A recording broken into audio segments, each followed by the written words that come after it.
Greetings, Poe fans. Welcome to another edition of Poe Unplugged. I am Carmen Bolden. And I am Jeanie Smith, and we are The Potastic Two.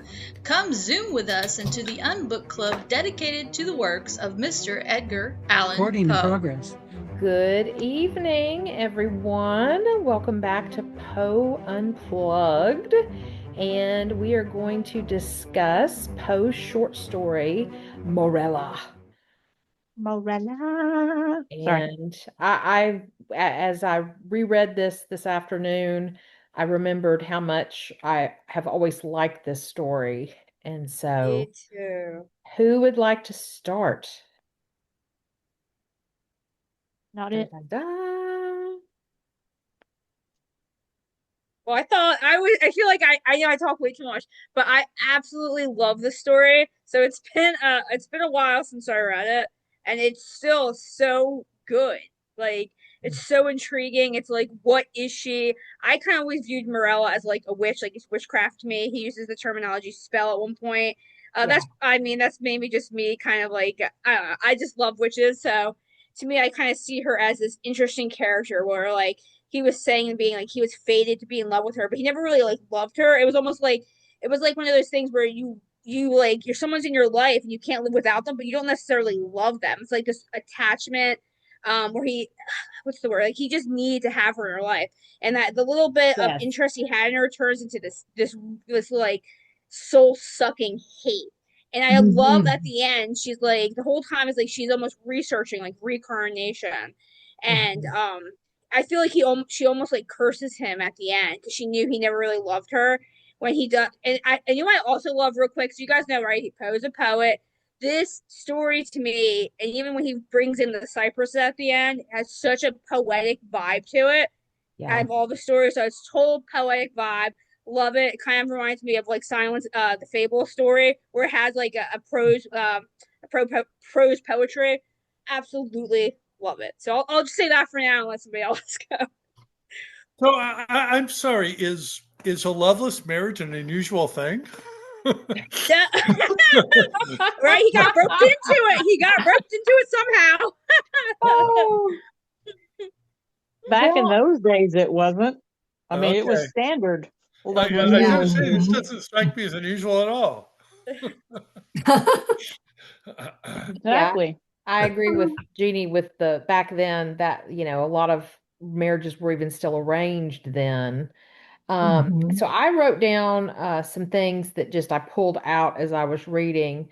uh she shunned society, and there's a reason why I'm going in this direction, because this is always something I've heard could be a possibility that Poe was going with, but I don't know. But yeah, so she shunned society. That's hard to say very fast. She was into the mystical writings. She was very intelligent. She, dabbled in these forbidden pages. Her cold hand upon his, uh, and then just her identity, which at death is or is not lost forever. And then let's see that, he was oppressed as a spell was over her. And then she pretty much dies at this point, but she says, I am dying, yet shall I live. And so, one of the theories that I had always heard about the story of Morella was I'm posing the question, is Morella a vampire? Because Holly, the witch Oh, part, I I love. totally Okay, so get. Carmen, I love that I went witch and you went vampire with this. I absolutely love it. I know. But I thought witch as well, but Yeah, just I the mean, cold I mean, hand and again, I've always heard this and being as a buried in the tomb at the end, where he right. goes into her tomb and her coffin and she's missing. Yes. That actually, honestly, I don't know. You know what? The more I think, you're probably you you have more proof for yours than mine. Well, I was specifically as I read it because I'm sure most of us have read this before. I was kind of reading for purpose, picking out those details, and so because I went back and reread parts of it after I did all this, And so I'm posing the question, I don't know if anybody has ever heard that theory before, but could she be a vampire? Or is it just the husband is so much in grief over her death that he's, kind of transposing his, thoughts onto the daughter of Morella? I think the Well, only time I I've I ever heard. think Oh, she's. Oh, sorry. yeah, go ahead, Cheryl. Oh, I think that she's got to be some kind of a supernatural being if she can give birth to herself. I Yeah, mean, that because I thought of the same thing. I thought, is this woman human? What is she? But she gave birth to exactly. herself Yeah, at Well, death. She gave birth to herself so she could live on. yeah. yeah. So she's so she witch or vampire. She's something. I don't know which, but she's something. Because we really didn't know she was with child until she was Mm-mm. dying. He never, again, he Right. is a very unreliable narrator. Unreliable narrator. I Hmm. think in one passage he says, forget the exact wording, unless I'm much mistaken, or unless, there is the possibility, based on the very ending of it, that Morella never existed at all. True. That's true. Um, because the idea of her body completely disappearing after Mm-hmm. she somehow translated herself into the child. Uh, I had a couple of notes here that um, maybe a little bit of interest here, talking about Steve, you talked about the loveless marriage and that sort of thing. I was curious about. I believe that a lot of the tales of terror by Poe, where it was him sort of processing stuff that he was going through himself, Yeah. and that's a wide opinion out there, And 1835 is the publication date of Morella. He had recently gotten on board with the Southern Literary Messenger, unless I've got the name Hmm. of that wrong. Okay. And 1835 is the same year he got the marriage license to marry Virginia, his Mm-hmm. 13-year-old cousin, which could possibly very well be a marriage of convenience, a loveless marriage. I Yeah. don't know the timing of when that happened and the publication of Morella, but the two happening at the same time. And then it's 1838 that he publishes Ligeia, Hmm. which is another way of looking at this person moving their Hmm. soul from one person to the other. Yeah. And one other thing, while I've got the mic, is there's this small film by Christopher Nolan. You've heard maybe there's been a little bit Yes. of it's small art house film, out there.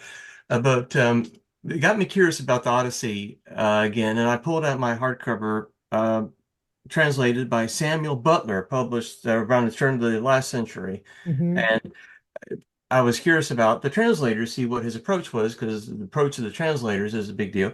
And Samuel Butler, apparently, his main thing was he was into philosophy mainly. He wrote a lot of stuff, a lot of satire, a lot of criticism, Mm-hmm. and he had really deep thoughts on hereditary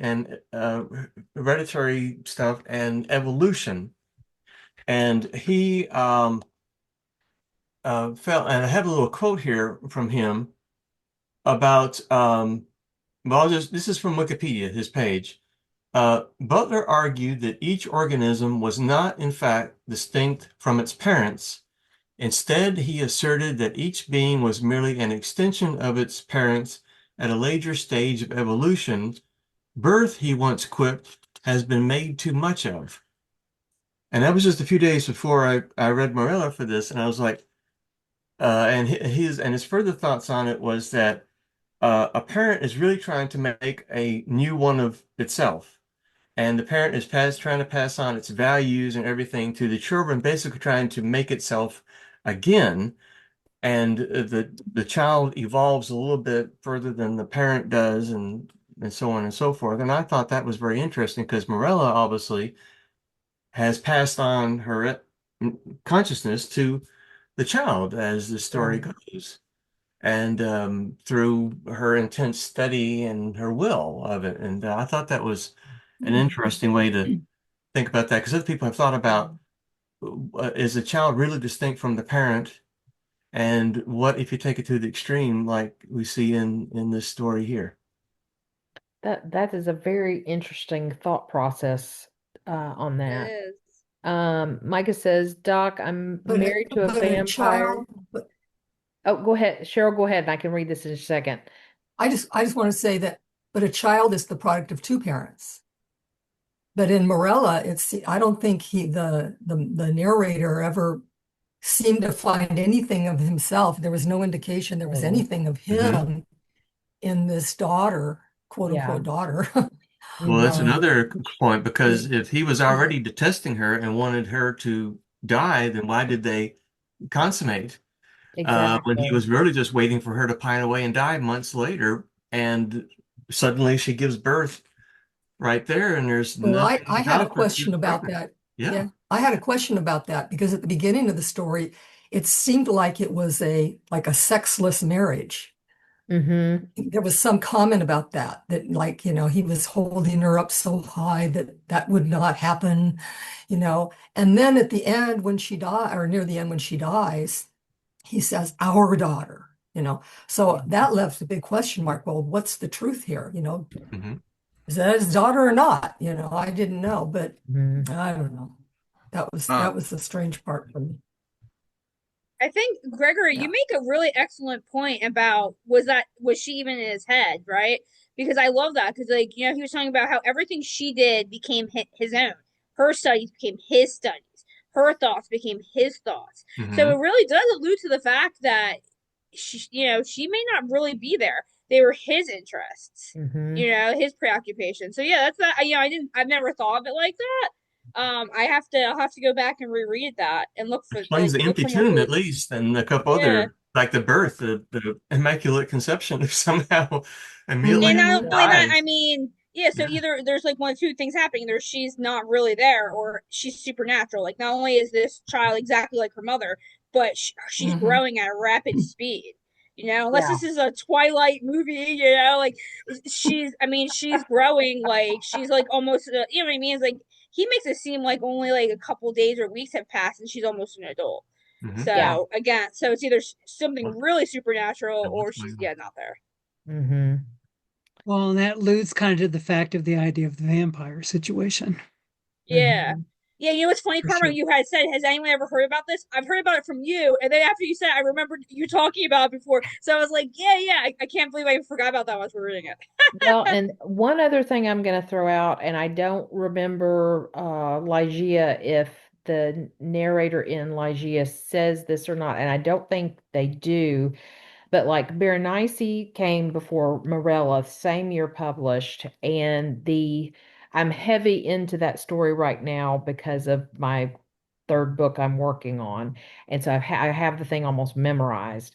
But the the narrator in that story says that he is taking laudanum. And so there's a lot of things that the monomania, he's obsessed with all these different things, and that's why he becomes obsessed with her teeth. And that's a whole nother story, and all that kind of stuff. But in this story, the narrator doesn't talk about doing any kind of laudanum or anything like that. It's just the the mysticism that he's or she's studying supposedly, and he's piggybacking on that with everything she's showing him. And so, yeah, you wonder, is she really there?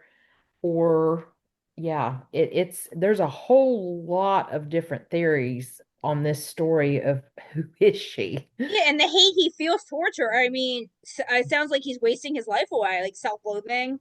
Yeah. Like, you know what I mean? Like, she's wasting away, and so is he. But Mm-hmm. So I think at some point, yeah, are you alluding to the fact you think of the same person? Is that what I'm getting or not? yeah, oh yeah, like there is only one person in the story, and that's our narrator. Yeah, Yeah, yeah. Mm-hmm. yeah. Except Let for me the know There's when I, definitely narrator. a I, case. There's know definitely a well case what for is. it, but I kind of got that kind of feeling. I'm like, who's who here? Mm-hmm. One other thing that I thought was very interesting too is at the beginning of the story, he says that he was thrown into her society by accident. So it's like, what is her society? Is it something supernatural? Is it they were different classes? I thought that was a very interesting point because he doesn't really go on to explain that or talk about anything of that nature later on. But that's at the Yeah. very beginning of the Yeah, story. I picked up on that, and then it doesn't get embellished at all. Mm-mm. No. Other thoughts? Well, are you guys ready for left field? Of Here we go. course. Wait, I knew you were too I was quiet. You were quiet. too quiet. I was just waiting. I'm just waiting, because I was going to gotta say, let are we everybody. surprised? Are we Yeah, surprised? exactly. Yeah. You should know. You should know what's coming. All right. So all of you guys are kind of hitting on certain things of my left field theories, if you want to call it whatever. Just my genieisms. We'll call them my genieisms. All right. That's an interesting way of putting it. Yeah, exactly. Because what Gary is talking about, or Gregory, not Gary, Gregory. To me, you G's are right next to each other. Stop that. Yeah, Okay. we are. Gregory brought up about the difference between mitosis and meiosis, about how the cloning basically of herself is what he was alluding to, is that it's just, parents want to clone themselves into their children, yada yada yada. But now here's where I really go off into left field, and you can just ride the train here, people. All right, so Morella. Hey, yeah, it's the crazy train. I heard that, Carmen. All right. All aboard! Morella is actually, and we've talked about this when we talked about Wednesday, Morella is another name for Nightshade, which is another name for Belladonna.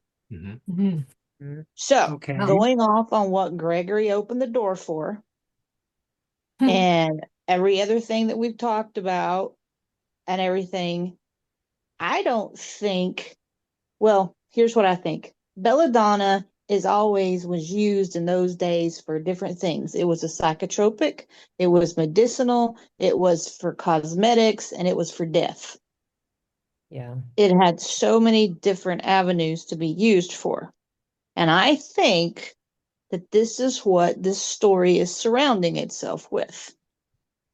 The whole thing is all about, rebirth, death, cosmetic.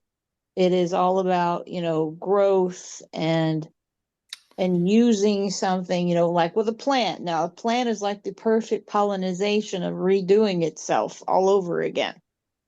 So Morella fits perfectly, dying and then rebirth. I thought he was just on one great big trip, like that movie that Peter Fonda did back in the '60s called The Trip. Because I just finished watching it and I read this and I'm like, oh, this man's tripping. Exactly. And I mean, belladonna would be perfect for that too. It could use to be a psychotropic.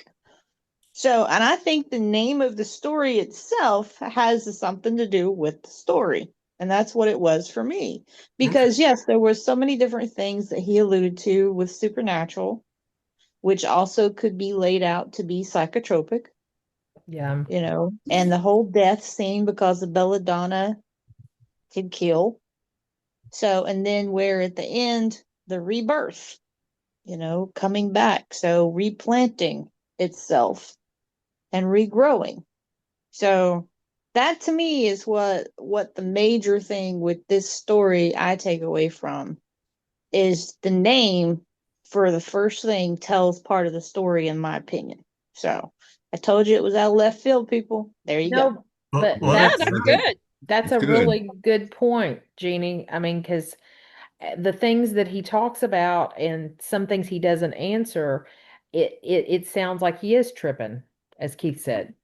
well, Absolutely. that goes back to the possibility that Morella doesn't really exist, and his relationship with the drugs he's taken, and it's like the Tom Petty song, "Last Dance with Mary Jane," where he's not talking about a person. I love it. Yeah. So he's personified, anthropomorphied, or whatever, the psychotropic drugs he's taken and hallucinating perhaps this person, but Mhm. doesn't quite explain the daughter.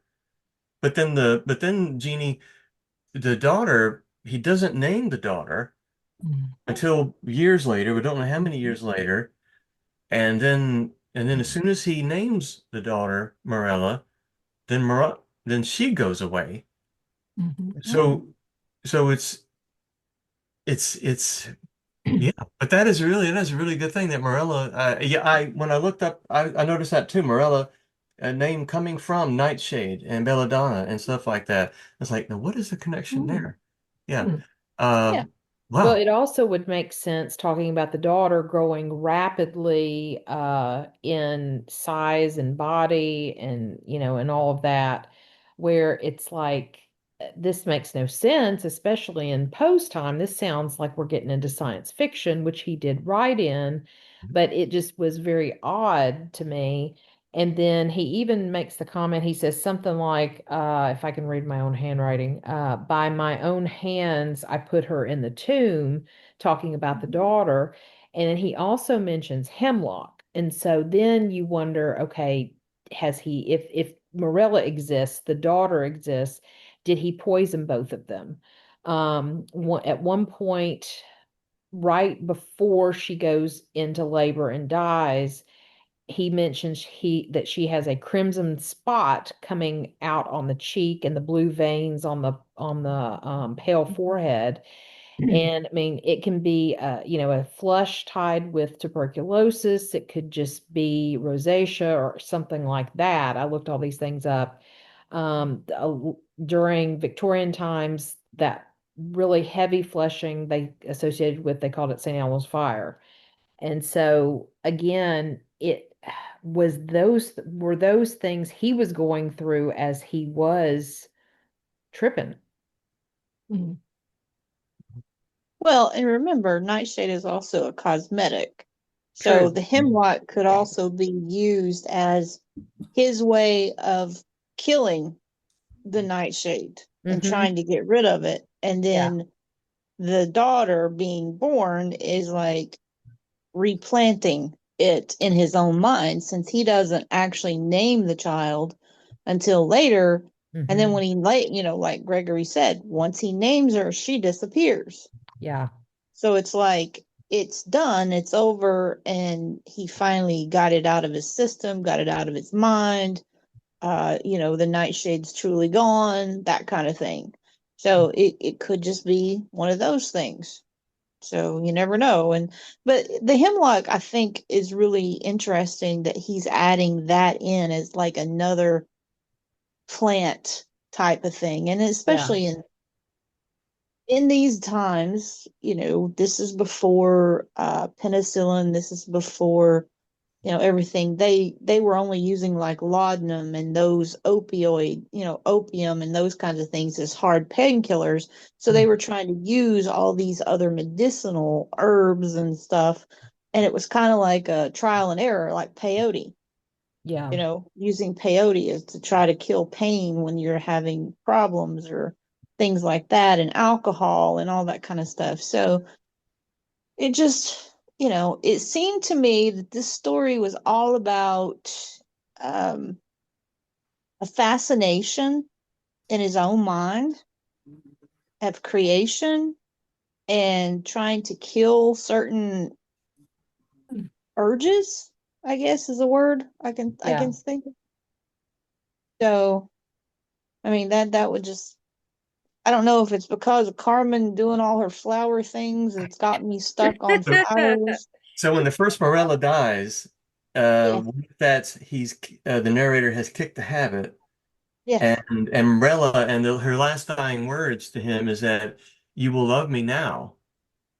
Um, and so maybe getting off the drug that the narrator is taking, and where he's having these visions, hallucinating this woman, he is abstains from taking the drug, but then Morella's still growing in his garden. Yeah.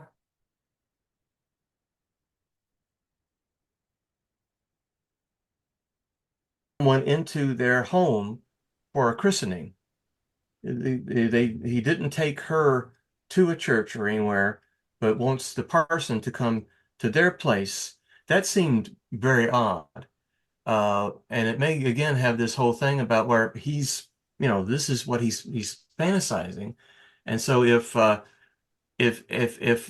part of he sees Morella growing still, he hasn't weeded out his herb garden, uh, and uh, and then he says, then oh, Morella, and so that's his first time he said the name, and it's like he's relapsing, and and what if going to the charnel house and the tomb is him taking away the plants where he can't see them anymore, and saying Morella isn't there anymore. Well, if it was just a fever dream from the drugs genie, then there was no Morella. Wow, Yeah. that is left field, I but mean, Hiccup was so. yeah, I mean, it could be any kind of interpretation. That's what we've always discussed. And especially one thing I love about Poe's stories is I can go really off the rails if I want to, because, you know, I use my wild imagination and I can find anything into anything. But when I like latch onto something, it's like, I like that. That connects, that that kind of goes. But, like Gregory was talking about the christening, bringing someone into his home rather than taking out. Yeah. So that could be like another tie of, it's like when someone plants gardens, they plant the seeds in the gardens and they usually don't take what they've planted out. They always want to bring someone in to show them. Yeah. So that might be a tie in there too. So Would readers at the time this was published recognize Morella instantly as being a word for those plants, you think? I honestly think so, because I they think would so. probably recognize it more than people in today's society. Mm-hmm. That I think so too, based on that fact. Yeah, and I think that was a smart thing on Netflix Wednesday, because when they used that group of the Nightshades, but they call, people had to start, well, I don't know if kids did or whoever did it. I did it because, I'm nosy like that. I got to find out things. And I'm like, Nightshade, that's Belladonna. Why are they calling themselves Belladonna? And then when I found out that Morella was another name for Belladonna, and I'm like, that's how they tied that into Poe. Yeah. So it's just interesting things about how many, blah, blah, blah, blah, blah, blah, blah. Okay, let me try that again. It's amazing to me. It's like my mouth went faster than my brain. How much Poe is either doing this on purpose or how much is just put together that people are just interpreting. And I mean people by me. That's And the other great people. thing about him. Yeah. Each of his stories, every one of us interpreted it always different. And the second time you read it, you interpret it totally different. It's kind of like his little joke, not a little joke, but kind of his little gotcha to the world. Like, yeah, I'm still here. And maybe this is why he's so popular in pop culture still, and still talked about, and still shows up in books and movies and music and plays constantly. I mean, he's just there all the time. Yeah. And everything. Well, how many things did Poe write that he meant as a joke?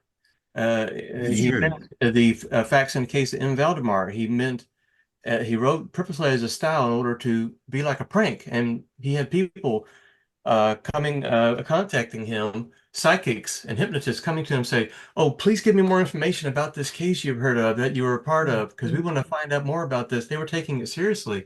And what if Morella is just a parody of something else that he was out there in the world, and he named it Morella, thinking people would make the connection that this is just a drug addict's fantasies, his hallucinations.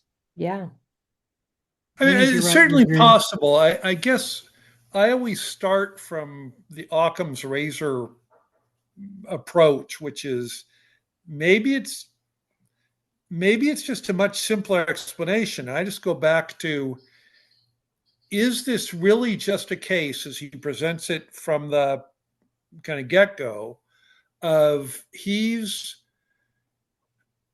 found himself in a loveless marriage, and she's resentful of that. She's been dabbling in the kind of black arts, and she punishes him in the sense that if you're not going to love me, then I'm going to essentially reappear as someone you do love, and then I will die, and then you'll regret losing me. So I'm just, I appreciate there's many layers to this, but to me, the simplest explanation is just exactly what he's saying, which is she essentially said this is what I'm going to do, and then she does it. Sounds like a strong woman to me, and I like that. I just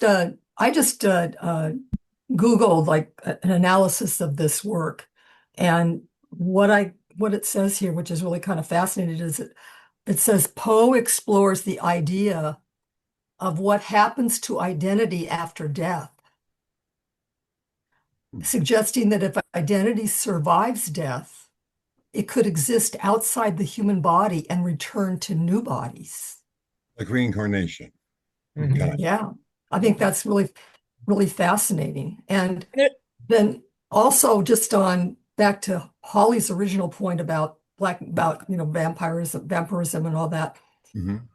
In the early part of the story, it mentions that her education is from Pressburg. Right. And Pressburg is now what we call Bratislava, and it's the reputed home of black magic. Oh. So I think that kind of goes along with, and this is all being written by somebody who also suggests that her rebirth is as a vampire. I like the story Carmel. This guy named Alan Tate, who wrote this analysis. So it kind of ties all those ideas. Okay. All right. Well, that's good. That's good. Vampire fiction had been around just a little bit before that. The story written inspired by Lord Byron, that was what, 18 Polidori. Polidori. That was right. John Polidori. Yeah, John. Like 18. So vampires were already established, in fiction to a certain extent. So yeah. Oh yeah. Which later, in the later part of that century, influenced Bram Stoker to write Dracula. Yep. But that wasn't until 1897, so that was a long time coming. But anyway. Yeah. So that guy thought Lord Byron was sucking the life out of him. And so Morella's sucking the life out of our maybe unreliable narrator. And There's a lot of Poe is such a genius that I like to think that he never had a simplistic idea when he wrote a story or a poem, that he had many layers. So I think all these ideas we brought up today could very well be true. It's kind of like maybe pick the one you like the best. Yeah, pick out the one you like the best that works for you, And that's what I love about Poe. A really great writer. Yeah, because I mean, it can be a really great writer. And as Jeanie always says, every time, it depends on your mood. Like, what are you picking up on? Like Carmen, I'm writing a story right now about a witch, right? So I naturally go to the witch. Carmen, you're writing a story about the vampire. Yeah. She's being introduced, but she'll be another book later. But yes. It's good.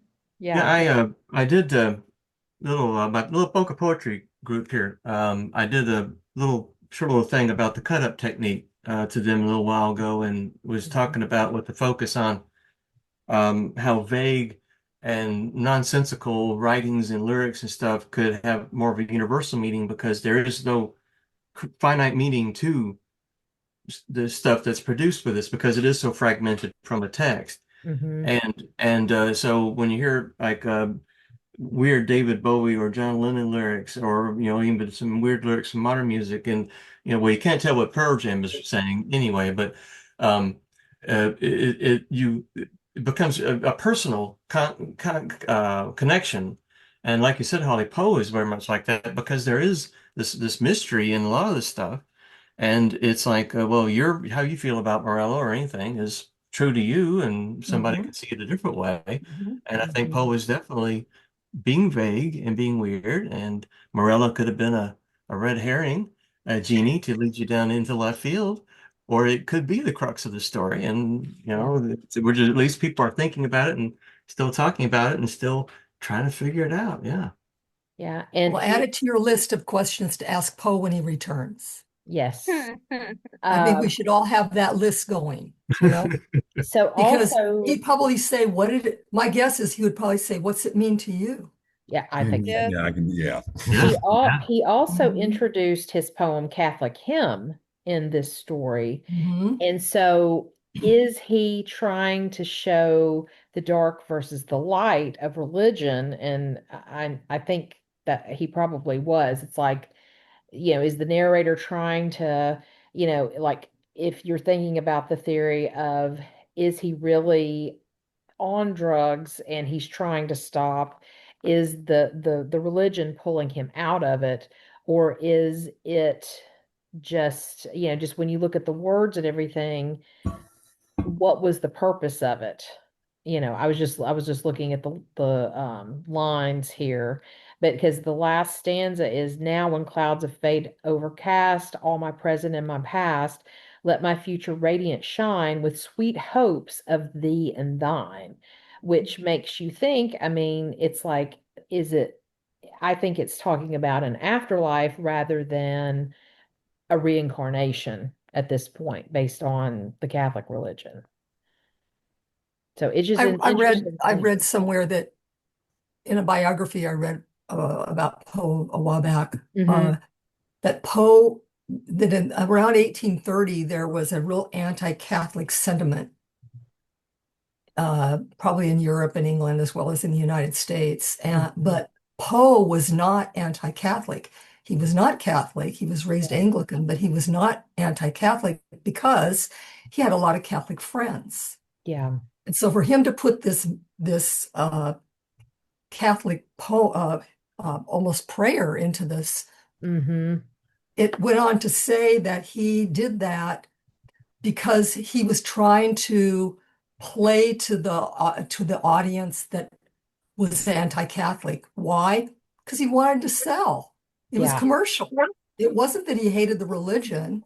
He was neutral on religion. Absolutely. It Mm-hmm. was about selling to the anti-Catholics out there who wanted to read that into what he was writing. Yeah. That's what I read. Now, that's just, that was somebody's interpretation. There could be others, I'm sure. Well, and Poe did write what sold, so he was trying to make a living. Exactly. And, because horror was not his love, poetry was his love, but he wrote the horror because that's what people Exactly. wanted. So that makes sense, Cheryl. Well, and like we've talked about before, he wrote words because he was paid by the word as well. It's a way to make a living. Yeah, put a prayer in there. Yeah, there you a go. multi-stanza prayer in there. Jack up the price. Oh, golly. And of course, I mentioned Poe starting at the Southern Literary Messenger, 1835, when this was published. Many of you know, he was fired from that job because he was apparently drunk on the job. So him maybe heavily drinking at the time has something to do with content of the story, along with the connection between that's probably a very distinct possibility. Yes. A marriage to Virginia, a 13-year-old cousin that maybe he didn't want. And anytime something went wrong in his life, hit the bottle, right? So, wow, it's a bunch of layers to this small little short story. Yeah, I feel like there's more layers to this story that we've kind of pulled out than many more of the stories we've read and talked about in the past. I agree to that. Yeah, I mean, Lygia I is also more was not. straightforward in this, Yeah. But don't you think some of the stuff he's written is so broad? There's just so many different interpretations that a person can come. I mean, look at all the things we've talked about tonight. I know. I mean, that's one of the things I like about him is you can have a group of people like this and talk to a different group of people and has a different interpretation. Yeah. And I think he kind of did that on purpose. I think he wanted people to have a different interpretation. Yeah. I was an English major in college, and I can't tell you how many times I was in class and I could tell the professor was trying to get us to get to the correct meaning. Right. It's like, but no, there's not necessarily, like, unless the writer came back and visited us and told us what the meaning was, it's left up to us. We can only conjecture. Absolutely. And I think Poe is a great example of that. Like you were just saying, Gary, I think there's lots of different ways. Like his work is so layered. Yeah, exactly. And I mean, I used to get kind of irritated with some professors because they'd say, well, that's not even possible. And I'm like, why not? Why isn't it possible? If you've thought of it, it's possible. Yeah, exactly. Exactly. Yeah. Yeah, it's wild. Other thoughts. Is there anybody that didn't like this story? And again, it's okay if you didn't. I liked it. I mean, I read it like 3 times, and I'm like, there's just so many different ways to me that you could interpret it, which I think makes me like it more. Yeah. And I think, I don't know if there is any kind of film version of this story. I didn't find anything on YouTube, but is there a movie about it? There is, but it's soft porn. Oh, is that that 10? Oh, wait, is that 10 little? Because like when I was on YouTube today, there was this 10 little it was like just a 10-minute movie, and it looked really cool. And it had a whole bunch of views. I just didn't get a chance to watch it, so I was like, oh, only 10 minutes.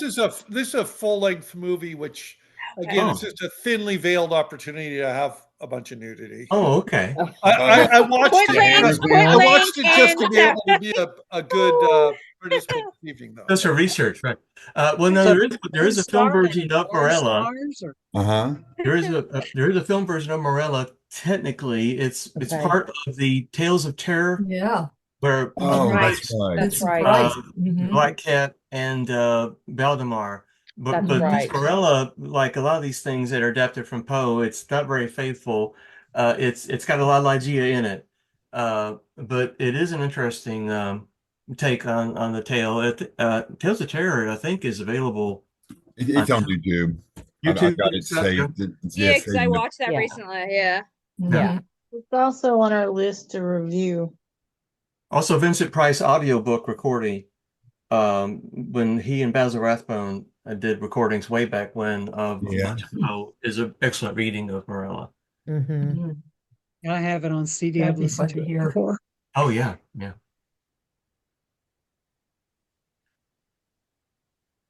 Other thoughts. I wasn't able to predict the end when I started this story. The first time way back when I read it. Yeah. There have been a few Poe stories that I thought, okay, I know what's going to happen. Because of Poe's style, the way he likes to try to trick the reader. Oh yeah. But this one, I didn't anticipate what was coming in this story. That twist makes everything that came before it.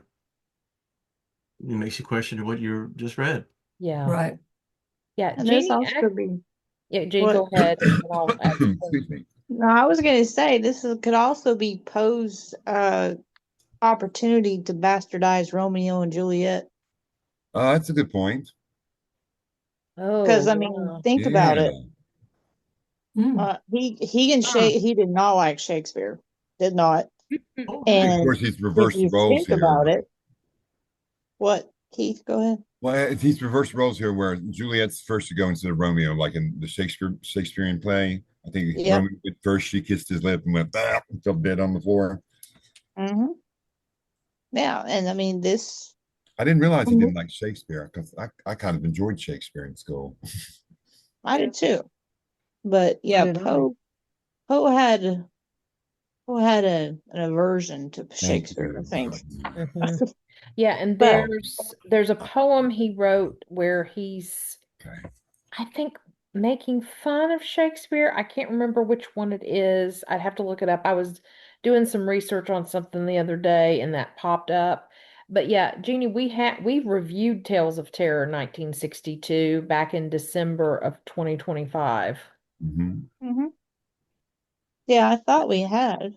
Either Mhm. we were going to or we had. I couldn't Yeah. remember. Well, it kind of made me think because I knew it was a Corman, and so then I was like, did we skip it? Because you just said we need to review it, and then I was Oh, like, wait a oh, minute. I remember it now because I don't think I liked it very much.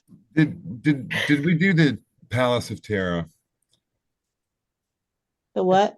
The Palace of Terror, or what that one? It's just Poe Haunted Palace of Palace? Terror, but it's actually more of a H.P. Lovecraft Oh story. yeah, the Haunted Palace. The haunted. The Thank you. The Haunted Haunted Palace. Palace. I knew it had Palace in it. Yeah, So the case of Charles yeah, Dexter Ward. yeah, that's it. Actually, is yeah, what Yeah, the story really is. because Yeah. when I was watching it, because it's an Edgar Allan Poe, I'm like, how come I haven't heard of this? And I'm watching, I'm going, that's H.P. Lovecraft. Yeah. yeah. And Haunted Palace, I mean, it's pretty much what we call Pinot, Poe in name only. Yeah. Okay. But they do some parts of the Haunted Palace, I think at the beginning and maybe the end from his poem. And the Haunted Palace is actually a poem in Fall of the House of Usher because it's very much telling the same story as Madeline and Roderick Roderick. in a way. So Yeah. I don't know why I knew that, but yeah. yeah. It was just surprised me. That was all. I mean, Oh yeah. something I missed. Steve shared The Haunting of Morella in 1990. That's Okay. fairly new. So is that the one with The nudity, I believe. yeah. Yeah, it's not really that much of Poe's story. It's just it's Pinot. Okay. Okay. Any other thoughts? I guess not. No. I've Yeah, gone just down my one of my rabbit faves. holes. I think, yeah, we went down a lot of rabbit holes tonight. Well, upcoming in the next couple months, we have Mrs. Poe by Lynn Cullen for August. If you haven't read that and you can find it on Amazon. I just finished it and passed it to Jeanie, and I will be very anxious to hear about your thoughts on that book. I have lots of thoughts on that book. And then in September, we're going to read The Tale of the Ragged Mountains. And from September moving forward, we don't have anything chosen because we were going to wait and hear from you guys. Keith has put together a really nice list of books that, hold on, actually, I have it on my phone. We're always in the mood to read a book. If you would rather do something that is Poe inspired rather than Poe written, we're totally up for that. And I guess it all depends on you guys for October. Any We need thoughts? something really spooky. Oh yeah. Since Well, Halloween a is right couple around the corner. on that list are kind of. There's one about body horror. There's one about a Okay. continuation of the Fall of House of Usher in modern times. I can't remember what I sent you all. Yeah, Unfortunately, I actually have it right here, Keith. Good, I good. copied everything into one page. Good. There's Usher Passing by Robert McCammon. While Poe's original story ends with the house sinking into the tarn, McCammon asks, what if the Usher family didn't actually die out that night? What if their legacy of darkness survived and grew into a modern empire? What Moves the Dead by T. Kingfisher. And that's also a retelling of the Fall of the House of Usher. I've read that one. I And Am you're saying Mr. these are Poe. both books? Yeah, these are all books. Okay. And I can share this out with y'all. I Am Mr. Poe by L. Powers. The ghost of Edgar Allan Poe reaches out from the afterlife to set the record straight himself. Room of Shadows by Ronald Kidd, though That's written more of as a That's more middle of a kid's grade. book. Yeah. Okay. And then you added another one, Echoes of the Macabre, Inspired Stories of Edgar Allan Poe. And I think that was it. Yeah. So I'm kind of leaning toward the body horror one and the Usher the first one, Usher Passing. Yeah, passing, because I ordered it through thrift books because it just I think thrift books is the greatest thing in the face of the world because I can buy in library books, every book I can get my hands on because I just put a title in and now everything, every genre that I'm interested in just piles into my inbox and they're always on sale and I earn points. I get free books constantly. And my to read list bookcase has grown to 3 bookcases, but I'll get around to it. I'm reading. I got books in every room of the apartment. I'm reading every time I sit down and I'm not working. So there you go. There you go. So any thoughts for October?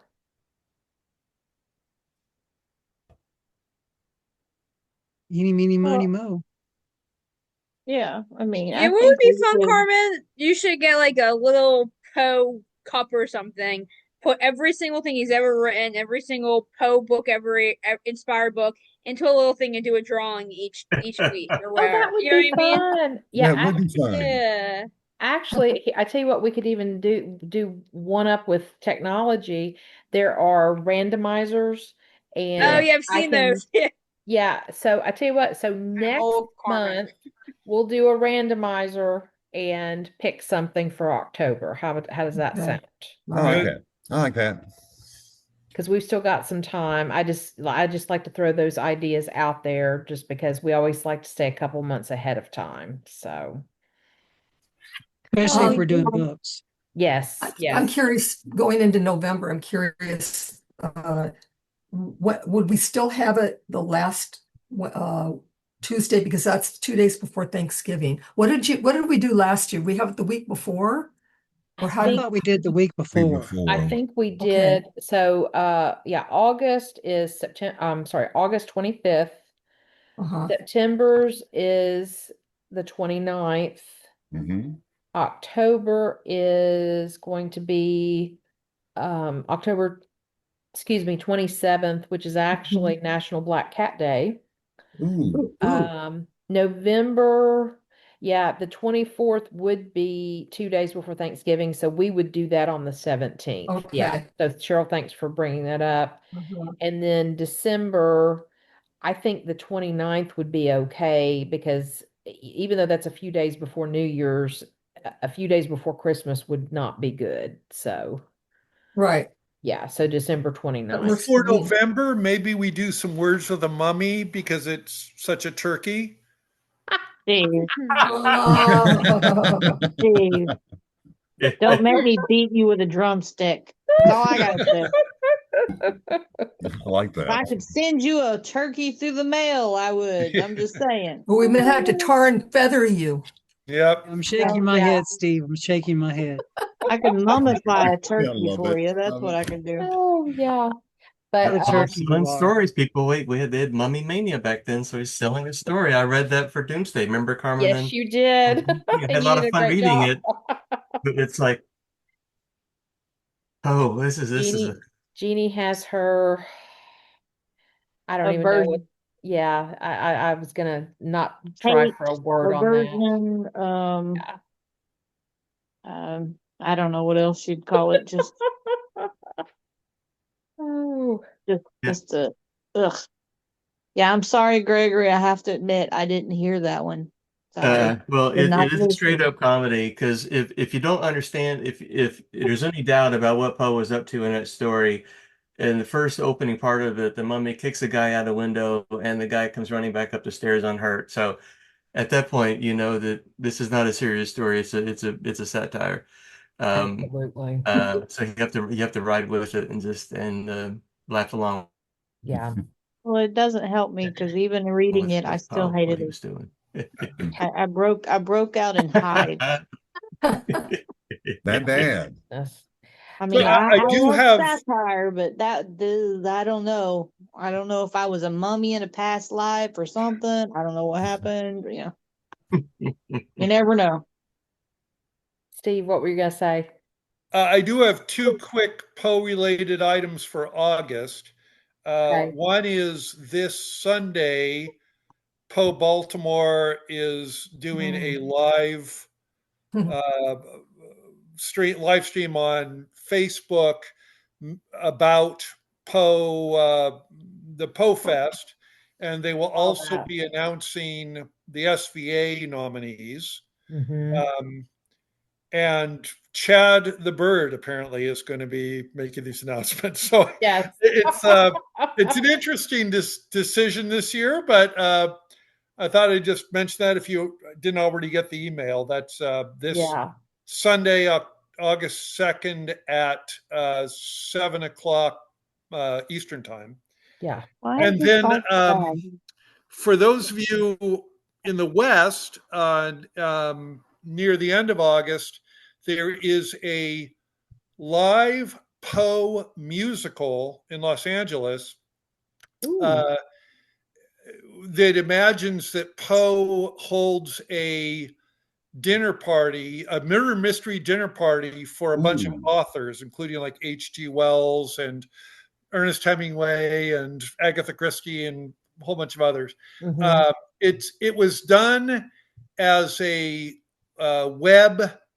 series of webcasts but 10 years ago, and now they've made it into a musical. And Mike and I are both going to be going to that on August 22nd. Nice. So if anyone's interested in flying out to Los Angeles August 22nd, the Poe musical is playing at the Gary Marshall Theater. Okay. Wish. Yeah. If I could teleport, I'd get there. Stargate, yes. Yeah. We'll give a full report in at the next Poe Unplugged about it. Yeah, oh, definitely so. Video that so we can all watch. I wrote that down. What'd you say, Gary? You cut out. Jeanie, you should video that so we can watch it. Exactly. Yeah, do a little bootleg. No. So I have one last thing. Keith. Yes. Obviously, the group did not get our memo about wearing stripes tonight. No, I didn't. I know, I noticed that, and I was like, I need to take a clue about that. Wearing the official merch. Yeah. Well, okay, then I thought that was one of our shirts. No, because I decided this morning it's a stripe day. I did too. Yeah, because I was gonna wear one of my t-shirts. I'm like, no, I'll save that for a special event, maybe like a rating or something really big going on. Yeah. And then and I'm like, I'm gonna wear stripes today. I don't know who I'm impressing. I just walk out in front of the dogs and like, Daddy's going to work, and I walk back into my office and log on.